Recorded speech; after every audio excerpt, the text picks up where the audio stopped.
सिलाय लानानै फैदोंमोन बिहारनि सोरखौबा बुथारनो होननानै गावनो होननानै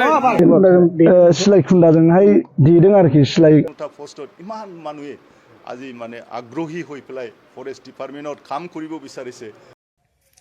बड'लेण्डआवबो सुपारि लानानै बुथारग्रा गुबुन जायगानिफ्राय उत्तर प्रदेशनिफ्राय बड'लेण्डआव लोगोसे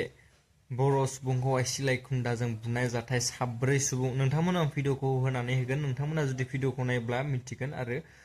मा फोरमायखो सासे बर' सुबुं बेजोंनो लोगोसे हाग्रा बिफाननि EM मानगोनां जेम्स बसुमतारी सार मा बिबुंथि लाखिखो दा बावैसो जाबाय थानाय जिथु फरेस्ट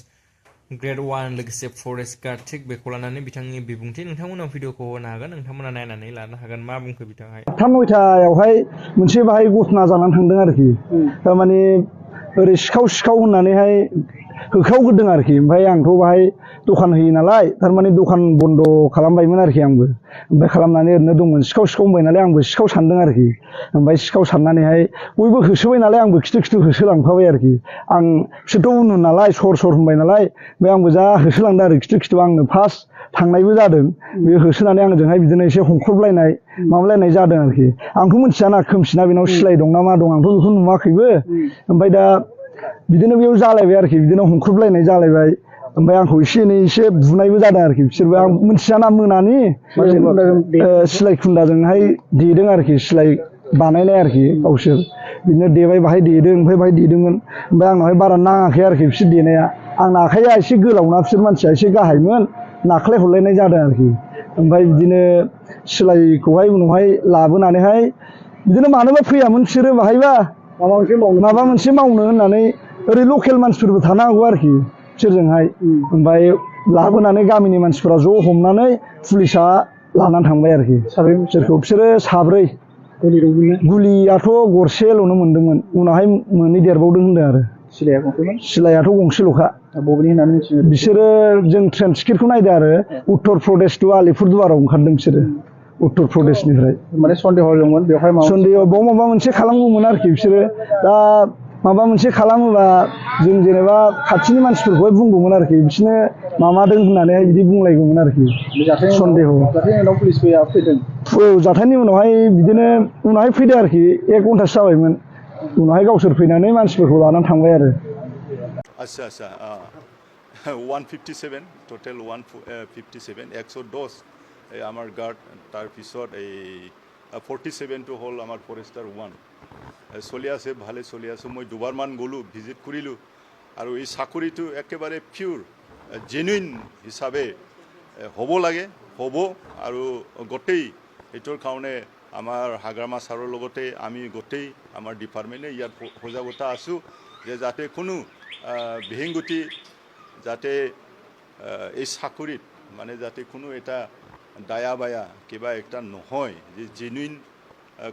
জনে পাছ কৰিব জেনুইনলি জনে পাছ কৰিব সিহঁতেই পাওক যেতিয়া স্পটত যায় বহুত মৰম লাগে বহুত দূৰৰ পৰা আহিছে ৰাতিপুৱা মানে 1-2টাৰ পৰা লাইন লাগি পেলাই একেসকলে ইণ্টাৰভিউ দি আছে তো এইটো কাৰণে আমি জেনুইন হিচাপে এই চাকৰিটো পাওক এইটো আমি কামনা কৰিছোঁ এইটোৱে মোৰ এইটো সম্পৰ্কে মানে যাতে এই চাকৰিটো সকলোৱে জেনুইন হিচাপত পাওক যিটো বহুত কমচে কম 52,752 কেণ্ডিডেটবিলাকে ইয়াত ইণ্টাৰভিউ দিছে 52,752 তো বহুত মানুহে 157টা যি পোষ্ট এই 157টা পোষ্টত ইমান মানুহে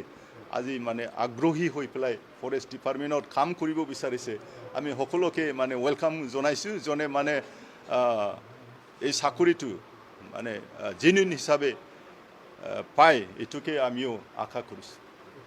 नोंथांमोना भिडिअखौ जोबजासिम नायदोंब्ला मोनथिदोंआनो जानांगौ 4 सुबुं उत्तर प्रदेशनिफ्राय फैनाय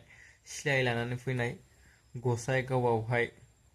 खौरांनिफ्राय मोननाय बायदिब्ला जे बर' सुबुंखौहाय जे बिथांखौहाय उन होसोनायावहाय जे हमख्रबलायनाय जादों बा हमथालायनायावहाय सिलाय खुन्दाजों बुनायबो मोनसे जाथाय बेजोंनो लोगोसे खौरांनिफ्राय मोननाय बायदिब्ला बिथांमोनखौहाय जायबा सिलाय लाना फैदोंमोन 4 सुबुं बिसोरखौहाय पुलिस बिफानाहाय खाबाय होननानैबो जोङो खौरांनिफ्राय मोननाय जादों अब्लाबो नैबे समाव बा नैबे थासारियाव गोबां सांग्रां थानाया जोंनि थाखाय गोबां इम्परटेन्ट जानानै फैबाय मानो होनोबा बबे समाव मा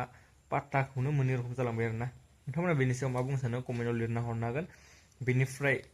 फरेस्ट डिपार्टमेन्ट बा हाग्रा बिफाननि इएम जेम्स बसुमतारी सार बिथाङाहाय मा फोरमायलांखो आरो मा बुंलांखो जे दा बावैसो जाबाय थानाय फरेस्टार ग्रेड 1 लोगोसे फरेस्ट गार्डखौ लानानै ना जेनुइन जानायनि खायसे खोथा बुंदों बिथाङाहाय लोगोसे खस्थ' खालामनाय जायफ्रानोखि केन्डिडेट्स ना भिडिअखौ बेखिनियावनो